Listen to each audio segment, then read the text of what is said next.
Genesis Kabanata 4, si Cain at si Abel.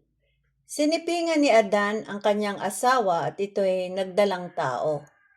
Nang isilang ang kanyang panganay na lalaki ay sinabi ni Eva, "Nagkaroon ako ng anak na lalaki sa tulong ni Yahweh, kaya Cain ang ipinangalan niya rito." Sinundan si Cain ng isa pang anak na lalaki at Abel naman ang ipinangalan dito. Naging pastol ito at si Cain naman ay naging magsasaka. Dumating ang panahon na si Cain ay naghandog kay Yahweh ng ani niya sa bukid. Kinuha naman ni Abel ang isa sa mga panganay ng kanyang kawan. Pinatay niya ito at inihandog ang pinakamainam na bahagi. Si Yahweh ay nasiyahan kay Abel at sa kanyang handog. Ngunit hindi niya kinalugdan si Cain at ang handog nito. Dahil dito, hindi mailarawan ang mukha ni Cain sa tindi ng galit. Kaya't sinabi ni Yahweh, "Anong ikinagagalit mo, Cain? Bakit ganyan ang mukha mo? Kung mabuti ang ginawa mo, dapat kang magsaya. Kung masama naman, ang kasalanay tulad ng mabangis na hayop na laging nag-aabang upang lapain ka. Nais nitong pagharian ka, kaya't kailangan mapaglabanan mo ito." Isang araw, niyaya ni Cain ang kanyang kapatid. "Abel, pumunta tayo sa bukid." Sumama naman ito. Ngunit pagdating nila sa bukid ay pinatay ni Cain si Abel. Tinanong ni Yahweh si Cain, "Nasaan ang kapatid mong si Abel?" Sumagot siya, "Hindi ko alam. Bakit? Ako ba'y tagapag-alaga ng aking kapatid?"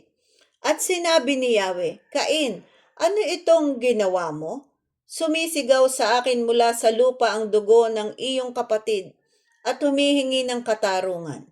Sinusumpa kita ngayon at hindi mo na maaaring bungkalin ang lupa dahil dumanak doon ang dugo ng kapatid mo na iyong pinaslang.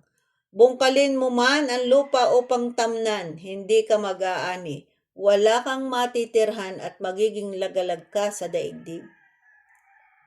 "Napakabigat namang parusa ito," sabi ni Cain kay Yahweh. "Ngayong pinapalayas mo ako sa lupaing ito upang malayo sa iyong paningin at maglagalag sa daigdig. Papatayin ako ng sinumang makakita sa akin." "Hindi," sagot ni Yahweh, "parurusahan ng 7 ibayo ang sinumang papatay sa iyo." Kaya't nilagyan ni Yahweh ng palatandaan si Cain upang maging babala sa sinuman na ito'y hindi dapat patayin. Iniwan ni Cain si Yahweh at tumira siya sa lupain ng Nod, isang lugar sa silangan ng Eden. Ang angka ni Cain. Sinipingan ni Cain ang kanyang asawa, nagdalang tao ito at nagkaanak ng isang lalaki na pinangalan ng Enoch. Pagkatapos nagtayo si Cain ng isang lungsod at ito'y tinawag na Enoch bilang alaala sa kanyang anak. Si Enoch ang ama ni Irad na ama ni Mehujael. Anak naman nito si Metusael na ama ni Lamech. Nag-asawa si Lamech ng dalawa, sina Ada at Zila.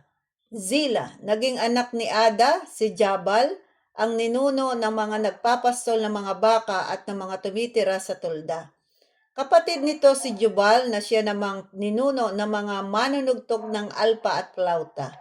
Naging anak naman ni Zila si Tubal, Cain na ninuno ng lahat ng panday ng mga kagamitang tanso at bakal. Si Tubal-Cain ay may kapatid na babae, sina Ama. Sinabi ni Lamech sa dalawa niyang asawa, "Dinggin ninyo itong aking sasabihin.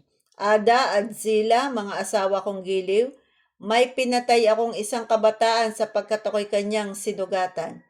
Kung saktan si Cain ang parusang gawad, sa gagawa nito'y 7 patong agad.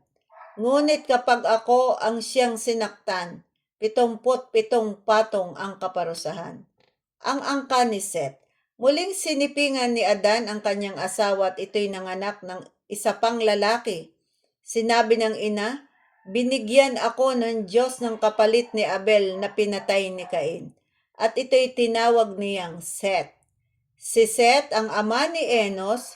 Noon nagsimulang tumawag sa pangalan ni Yahweh ang mga tao sa kanilang pagsamba.